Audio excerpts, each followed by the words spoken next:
அண்மை செய்தி. முதலமைச்சர் முன்னிலையில் அமைச்சராக பொறுப்பேற்றுக் கொண்டிருக்கிறார் செங்கோட்டையன்.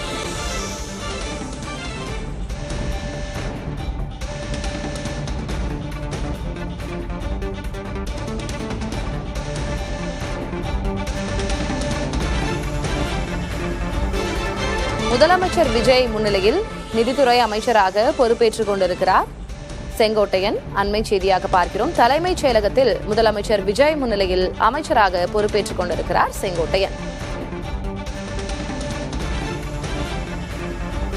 முன்பாக எந்தெந்த அமைச்சர்களுக்கு எந்தெந்த துறைகள் இலாகா ஒதுக்கப்பட்டிருக்கிறது என்ற செய்தி வெளியாகியிருந்தது. நிதித்துறை அமைச்சராக இம்முறை மிக முக்கியமான இலாகாவின் துறை அமைச்சராக செங்கோட்டையன் பொறுப்பேற்றிருக்கிறார். இந்நிலையில் தலைமைச் செயலகத்தில் முதலமைச்சர் விஜய் முன்னிலையில் அவர் அமைச்சராக பொறுப்பேற்றுக் கொண்டிருக்கிறார்.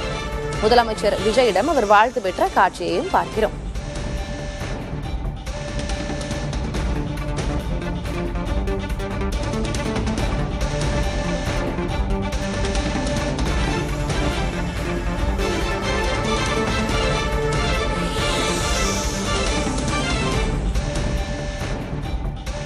தலைமைச் செயலகத்தில் முதலமைச்சர் விஜய் முன்னிலையில் அமைச்சராக பொறுப்பேற்றுக் கொண்டிருக்கிறார் செங்கோட்டையன். நிதித்துறை அமைச்சராக பொறுப்பேற்றுக் கொண்ட செங்கோட்டையனுக்கு முதலமைச்சர் விஜய் வாழ்த்து கூறி அவரது இருக்கையில் அமர வைக்கும் அந்த காட்சிகளை பார்க்கிறோம். முதலமைச்சர் விஜயிடம் வாழ்த்து பெற்றிருக்கிறார் செங்கோட்டையன்.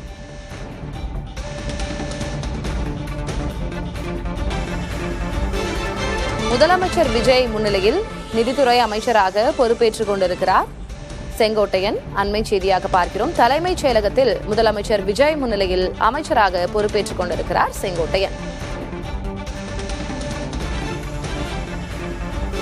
முன்பாக எந்தெந்த அமைச்சர்களுக்கு எந்தெந்த துறைகள் இலாகா ஒதுக்கப்பட்டிருக்கிறது என்ற செய்தி வெளியாகியிருந்தது. நிதித்துறை அமைச்சராக இம்முறை மிக முக்கியமான இலாகாவின் துறை அமைச்சராக செங்கோட்டையன் பொறுப்பேற்றிருக்கிறார். இந்நிலையில் தலைமைச் செயலகத்தில் முதலமைச்சர் விஜய் முன்னிலையில் அவர் அமைச்சராக பொறுப்பேற்றுக் கொண்டிருக்கிறார். முதலமைச்சர் விஜயிடம் அவர் வாழ்த்து பெற்ற காட்சியையும் பார்க்கிறோம்.